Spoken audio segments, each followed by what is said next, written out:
अस्सलाम वालेकुम गाइस, जैसा कि आप जानते हैं कि हमारा जो पिछला लेक्चर था यानी वो क्या था अबाउट हेपेटाइटिस ए था। अब ये हेपेटाइटिस ए जो है ना, हमने इसके बारे में मतलब बहुत से डिटेल डिस्कस किया था। मतलब हमने इनकी प्रिवेंशन देखी थी, फिर उसकी ट्रांसमिशन देखी थी, फिर अगर आ जाए इसकी हमने ट्रीटमेंट देखी थी। ठीक है, यानी बहुत से की फैक्ट्स हमने देखे थे, इसके सिम्टम्स देखे थे। ठीक है, क्या हेपेटाइटिस ए जिसे पश्तो में कहते हैं जड़ई। अभी जो है ना हेपेटाइटिस बी है।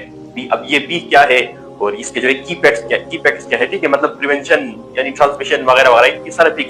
की फैक्ट्स कहलाते हैं। ठीक है, अब ये क्या होते हैं और ये जो है मतलब किस तरह हम कर सकते हैं, इसकी प्रिवेंशन किस तरह कर सकते हैं और इसकी ट्रीटमेंट किस तरह कर सकते हैं ना, ये सारे की फैक्ट्स है। ठीक है, ये सारे की फैक्ट्स कहलाते हैं। तो चलते हैं टॉपिक की तरफ। अब यहाँ पे जो है ना हेपेटाइटिस बी, ये बी जो है ना इसके साथ जो लगा हुआ है ना बी,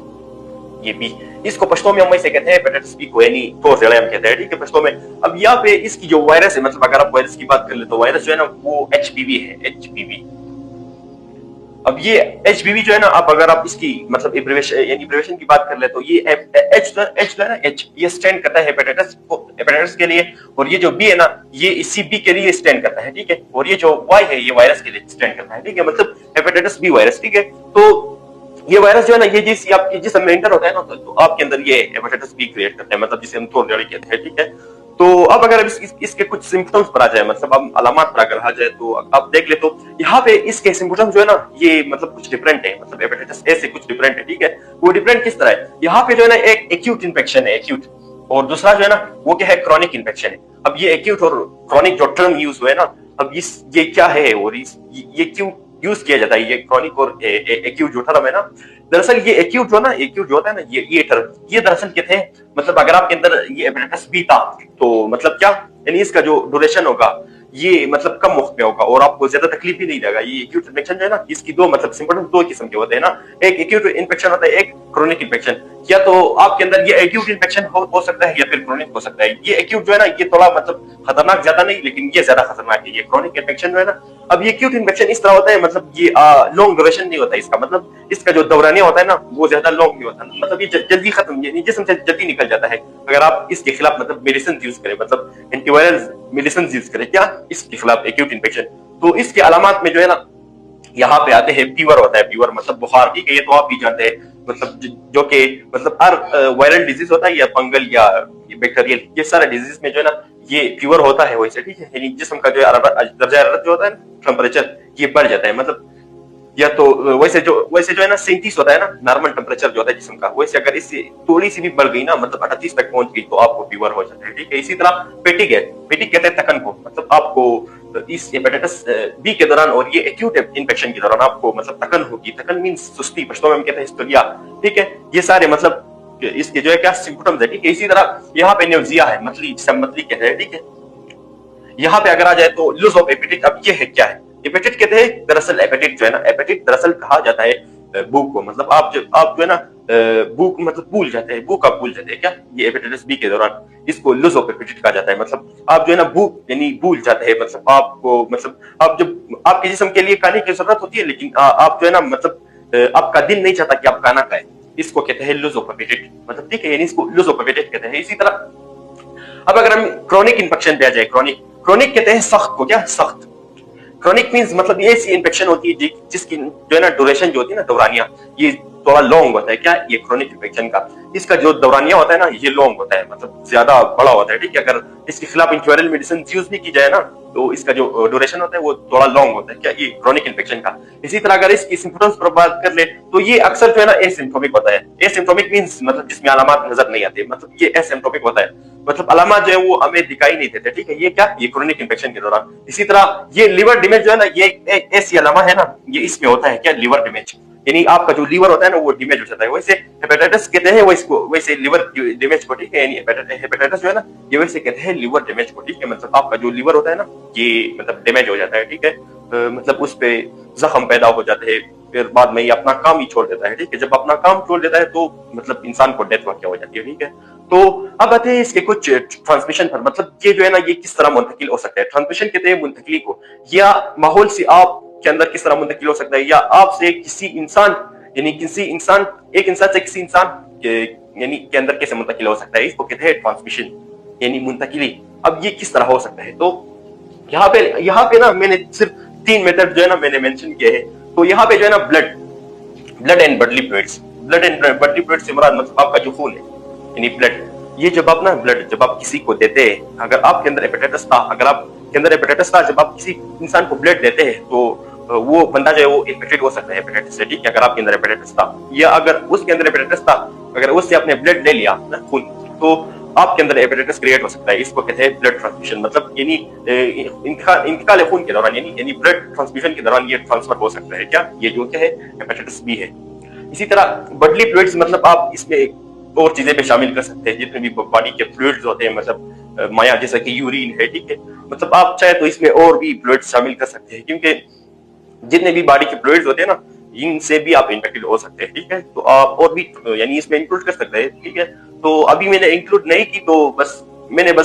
सिर्फ ब्लड का आपको एग्जांपल दिया, आप दूसरा एग्जांपल भी उठा सकते हैं, ठीक है। इसी तरह मदर टू चाइल्ड ट्रांसमिशन, अब इससे क्या मुराद, ये जो है ना चाइल्ड बर्थ के दौरान यानी बच्चे की पैदाइश के दौरान अगर माँ के अंदर, माँ में अगर हेपेटाइटिस बी था माँ में, तो चाइल्ड बर्थ के दौरान ये हेपेटाइटिस मुंतकिल हो सकता है बच्चे के अंदर, यानी बच्चे में मुंतकिल हो सकता है क्या, अगर माँ के अंदर था क्या ये हेपेटाइटिस बी जो है ना, इसको कहते हैं यानी मदर टू चाइल्ड ट्रांसमिशन, मतलब बच्चे से माँ से बच्चे को मुंतकिल होना, इसको मदर टू चाइल्ड ट्रांसमिशन कहा जाता है, ठीक है। अब ये जो है ना यानी माँ से जो है ना क्या यानी बच्चे को मुंतकिल हो सकता है क्या चाइल्ड बर्थ के दौरान, क्या ये जो हेपेटाइटिस बी है। इसी तरह अगर एक और मेथड की बात की जाए तो यहाँ पे शेयरिंग नीडल्स, अभी इससे क्या मुराद, मतलब जब आप एक एग्जांपल ले लेते हैं, जब आप मतलब जब इंजेक्शन लगाते हैं इंजेक्शन, तो आपको डॉक्टर जो है ना ये जो इस्तेमाल की गई इंजेक्शन होती है ना, तो वो दोबारा यूज नहीं करता, क्योंकि ये इसमें जरासीम ज्यादा होती है ना, मतलब वायरसेस ज्यादा होती है। अगर आपने उसी मतलब नीडल यूज की, मतलब आपने अगर इस्तेमाल की गई आपने नीडल यूज की यानी इंजेक्शन के लिए, तो अगर उस नीडल में कुछ मतलब क्या अगर वायरसेस थे जो कि दूसरे बंदे से ट्रांसफर होते थे इसमें, अगर ये जो है वायरसेस जो है ना, अगर ये आप यानी अगर आपने ये यूज की तो आपके अंदर ये वायरसेस जो है ना ये ट्रांसफर हो सकते हैं क्या, ये जो इंजेक्शन में होते हैं, ठीक है, यानी जो कि दूसरे बंदे से ये इंजेक्शन में ट्रांसफर होते हैं, ठीक है, क्या इंजेक्शन के दौरान, मतलब जब टीका लगाया जाता है या इंजेक्शन लगाया जाता है, ठीक है, आप इस तरह समझ सकते हैं, ठीक है। तो ये जो है आप में ट्रांसफर हो सकते हैं, ठीक है, क्या यानी माइक्रोब आप कह सकते हैं, वायरसेस कह सकते हैं क्या, इसको शेयरिंग नीडल्स कहा जाता है। मतलब जब आप शेयरिंग नीडल्स करते हैं, मतलब किसी का यूज किया गया नीडल्स आप यूज करते हैं क्या, या किसी का यूज किया गया सिरिंज आप यूज करते हैं, तो यानी इससे भी ट्रांसफर हो सकता है क्या, ये जो क्या है हेपेटाइटिस बी जो है ना बी। इसी तरह अगर आप इसकी प्रिवेंशन की बात कर ले, मतलब आप चाहते हैं कि ये इसे मैं रोक लूं, प्रिवेंशन का मतलब है देखो, अगर आपके किली में आपके कम्युनिटी में अगर क्या ना था हेपेटाइटिस बी ना था, आप चाहते हैं यार कि मैं इसको रोक लूं, ताकि हमारी जो है चिली में जो है ये आई ना है, मतलब ये हेपेटाइटिस बी का जो वायरस है ना ये एचपीवी ये आई ना है, ठीक है। तो आपको ये रूल्स अपनाने होंगे, ये 4 रूल्स मैंने इधर मेंशन किए हैं, इसके लिए बहुत रूल्स है ना, बहुत प्रिंसिपल्स है, लेकिन मैंने सिर्फ इधर 4 मेंशन किए ना, इसको समझ लें। तो यहाँ पे जो है ना वैक्सीनेशन, सबसे पहली चीज वैक्सीनेशन है। वैक्सीनेशन कहते हैं मतलब इसके लिए जो एक खास किस्म की वैक्सीन यूज की जाती है हेपेटाइटिस बी के लिए, ठीक है, ये फिर हम इंशाल्लाह नेक्स्ट लेक्चर में डिस्कस करेंगे, ठीक है। इसके लिए जो एक खास किस्म की वैक्सीन यूज की जाती है, एक हाईली इफेक्टिव वैक्सीन है ना, ये जब आप यूज करेंगे तो आपको जो है ना मतलब रेगुलर से यूज करेंगे तो मतलब ये जो हेपेटाइटिस बी का वायरस है ये आप में ट्रांसफर नहीं हो सकेगा, यानी आपके मोहल्ले में नहीं आएगा अगर आप वैक्सीन यूज करेंगे। वैसे वैक्सीन के बहुत बैड इफेक्ट्स भी है, ठीक है,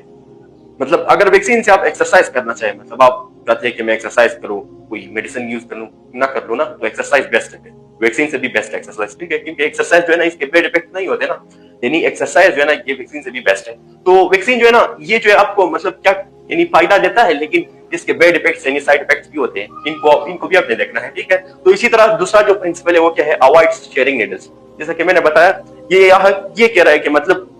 आपने जो है शेयरिंग नीडल से दूर रहना है। ये जो मेथड है ना मतलब यानी डॉक्टर ने एक सिरिंज यूज की मतलब किसी बंदे के लिए, अगर आप उस सिरिंज को दोबारा यूज करेंगे तो आपके अंदर ये जो क्या हेपेटाइटिस बी जो होगा ना, अगर उसी बंदे के अंदर हेपेटाइटिस बी था तो आपके अंदर ये ट्रांसफर हो सकता है, ठीक है, इसी सिरिंज से, ठीक है। मैंने कहा था कि ये शेयरिंग नीडल से अपनी दूर रहना है, मतलब आपने दोबारा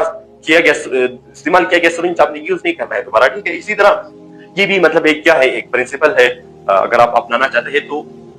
यहाँ पे आप इसकी प्रिवेंशन कर सकते हैं। मतलब मैं एक मिसाल देता हूँ, आप किसी दूसरे बीमारी के लिए सिरिंज लगाते हैं, अगर आपने इस्तेमाल की गई सिरिंज अगर आपने यूज की ना, इस्तेमाल की गई सिरिंज अगर आपने यूज की, तो अगर उसी बंदे के अंदर हेपेटाइटिस बी था तो आपके अंदर भी ट्रांसफर हो सकेगा, क्योंकि आपने वो इस्तेमाल किया गया सिरिंज आपने यूज किया ना, तो फिर आप में भी ट्रांसफर हो सकेगा क्या, ये जो हेपेटाइटिस बी है, ठीक है। इसी तरह तीसरी जो प्रिंसिपल है वो क्या है, स्टेरिलाइज्ड यानी स्टेरिलाइज्ड इक्विपमेंट्स। अब ये जो इक्विपमेंट्स है ना, ये आपने देखे होंगे ये ऑपरेशन थिएटर में जो होते हैं ना, अगर इस इक्विपमेंट्स में भी कभी कभार जब वो ऑपरेशन करते हैं ना, सर्जन जो होते हैं ना, ये ऑपरेशन जो करते हैं ना, इसमें जो है ना कभी कभार किसी बंदे के अंदर हेपेटाइटिस होता है ना, हेपेटाइटिस, ये मतलब ये जो वायरस होता है हेपेटाइटिस का ना, ये इसी मतलब क्या, ये सिरिंज जो होते हैं ना, सॉरी इक्विपमेंट जो होते हैं ना, मतलब कभी कभार ये इक्विपमेंट जो है ना, ये इससे खराब हो जाते हैं क्या, यानी क्या मतलब जब आप क्या करते हैं, किसी का मतलब चीरफाड़ करते हैं, सर्जन जो होते हैं ना, यानी इसी का मतलब क्या, चीरफाड़ करते हैं, किसी का ऑपरेशन करते हैं, तो इसलिए सर्जन पहले क्या करते हैं, किसी का पहले यानी सर्जरी नहीं करता, इससे पहले ये हेपेटाइटिस टेस्ट करता है, मतलब किसी बंदे को देखना है कि अगर इसके अंदर हेपेटाइटिस था तो फिर हम इसका इलाज नहीं कर सकेंगे, क्योंकि ये हेपेटाइटिस जो है ना, ये खुद यानी डॉक्टर्स पे खुद ट्रांसफर हो सकता है, ये मतलब जो ऑपरेशन के दौरान, तो इसलिए वो फिर ऑपरेशन नहीं करते, ठीक है। ये हेपेटाइटिस जो है ना, ये खुद मतलब यानी किसी मरीज यानी पेशेंट से जो है डॉक्टर में ट्रांसफर हो सकता है, तो इसलिए डॉक्टर जो है ना वो फिर वो नहीं करते ना, ऑपरेशन नहीं करते, ठीक है। क्या, किसकी वजह से, ये स्टेरिलाइज इक्विपमेंट्स की वजह से, मतलब इसका जो वायरस होता है ना, ये स्टेरिलाइज मतलब ये इक्विपमेंट्स होते हैं ना, इक्विपमेंट्स इसमें ट्रांसफर हो सकता है क्या, ये जो मतलब किसी बंदे की वायरस होती है ना, तो इसी तरह ये जो चौथा जो बेस्ट वे है वो क्या है, एक्सरसाइज है, मतलब आपने एक्सरसाइज क्या करना है, एक्सरसाइज मींस मतलब आपने वर्जिश करना है, ये सिर्फ ये बहुत बेस्ट वे है। So this is very best way, यानी आपने एक्सरसाइज करना है, मतलब जब आप एक्सरसाइज करेंगे, एक्सरसाइज तो आप में ये मतलब ये जो हेपेटाइटिस बी होगा ना, ये आपके अंदर ट्रांसमिट नहीं हो सकेगा, क्योंकि आपने एक्सरसाइज किया ना, आप इम्यून सिस्टम को उभारते हैं, मतलब आप हेल्थी करते हैं इम्यून सिस्टम को, तो इसलिए आपका इम्यून सिस्टम फिर मजबूत होगा। जैसे ही वायरस इंटर होगा आपकी बॉडी में, अगर आपका इम्यून सिस्टम मजबूत था ना, मान लो कि मतलब ये वायरस आपके अंदर मतलब ट्रांसमिट ही नहीं हो सकता, क्योंकि जैसे ही ये एंटर होता है ना जिस्म के अंदर, तो एंटीबॉडीज जो है ना इनके खिलाफ काम करते हैं, जो कि आपके वर्ड ब्लड सेल होते हैं ना, WBC, इनके खिलाफ काम करते हैं, ठीक है। तो इसीलिए मतलब एक्सरसाइज जो है ना, ये बहुत बेस्ट वे है। वैक्सीन जो है ना, ये इफेक्टिव वे है, मतलब असर जल्दी करता है, लेकिन ये जो एक्सरसाइज है ना, ये होता है ना, ये बहुत बेस्ट वे है, ठीक है। इसी तरह अब अगर आप इसकी रिस्क की बात कर ले, मतलब आप खतरा की बात कर ले, अगर ये हेपेटाइटिस बी होता, अगर किसी मतलब बंदे के अंदर था, तो इसके खतरा कौन से हो सकते हैं, मतलब इसके जो है रिस्क कौन से हो सकते हैं, तो यहाँ पे सबसे पहले क्रॉनिक लिवर डिजीज।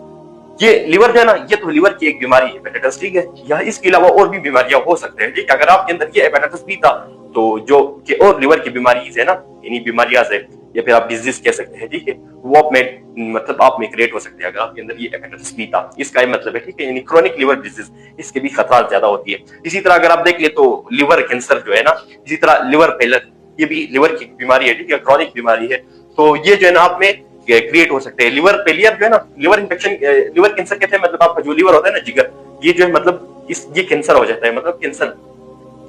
ठीक है। तो यहाँ पे जो है ना लिवर फेलियर कहते हैं, मतलब आपका जो जिगर होता है ना, ये फेल हो जाता है, मतलब फिर अपना फंक्शन मतलब अपना फेल नहीं करता, क्या आपका जो लिवर होता है, इसको कहा जाता है लिवर फेलियर, ठीक है, यानी लिवर जो है आपका फेल हो जाता है। जब लिवर फेल हो जाता है ना, तो किसी आदमी का जान ही चली जाती है, ठीक है, अगर लिवर फेल हो गया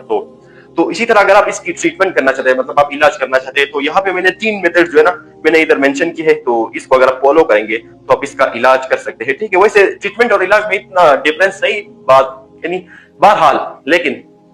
यहाँ पे जो है ना कुछ चेंजेस है, मतलब ट्रीटमेंट और क्या, ये जो ट्रीटमेंट और प्रिवेंशन होता है, इसमें फर्क सिर्फ ये होता है, अगर आपके अंदर ये एचपीवी जो है ना, अगर आपके अंदर ट्रांसमिट हो गया ना, तो अगर आप इसको निकालना चाहते हैं तो इसको कहते हैं यानी ट्रीटमेंट। अगर आपके अंदर यानी नहीं था एचपीवी, तो आप अगर मतलब आप अपनी कम्युनिटी से इसको बचाना चाहते हैं एचपीवी से, तो इसको कहा जाता है प्रिवेंशन, मतलब रोकथाम, प्रिवेंशन आप कह सकते हैं। इसी तरह एंटीवायरल मेडिसिन,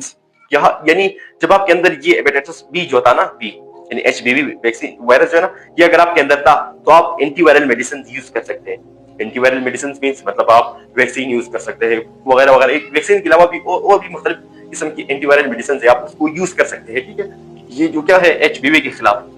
ये एचबीवी के खिलाफ आप यूज कर सकते हैं। इसी तरह यहाँ पे इंटरफेरोन एक एंटीवायरल मेडिसिन है क्या, जो कि एचबीवी के खिलाफ काम करता है, ये जो है ना एचबीवी के खिलाफ, ये जो क्या है इंटरफेरोन, ये क्या है एक एंटीवायरल मेडिसिन है। इसी तरह एक्सरसाइज जो है फिर एक बेस्ट है, मतलब आप जब एक्सरसाइज करते हैं तो आपका जो मतलब इम्यून सिस्टम होता है वो क्या होता है ना, वो मतलब उसकी जो है ना वो हेल्थी हो जाता है इम्यून सिस्टम, वो फिर बीमारियों के खिलाफ ना, मुख्तलिफ किस्म के डिजीज के खिलाफ, मुख्तलिफ किस्म के वायरसेस के खिलाफ, मुख्तलिफ किस्म के बैक्टीरिया के खिलाफ, मुख्तलिफ किस्म के फंजाई के खिलाफ ये क्या करता है, यानी फिर मतलब फंक्शनल होता है, अपना काम जो है ना वो बेस्ट करता है। अगर आप क्या करेंगे, एक्सरसाइज करेंगे और बेस्ट न्यूट्रिशन लेंगे और रेस्ट करेंगे, आपकी जो है ना हैबिट वो बेस्ट हो। ठीक है, तो गाइस उम्मीद करता हूँ कि आप मेरे लेक्चर से इस बदल ले चुके होंगे। इंशाल्लाह मुलाकात होगी नेक्स्ट वीडियो में। अपना ख्याल रखिएगा। अल्लाह हाफिज।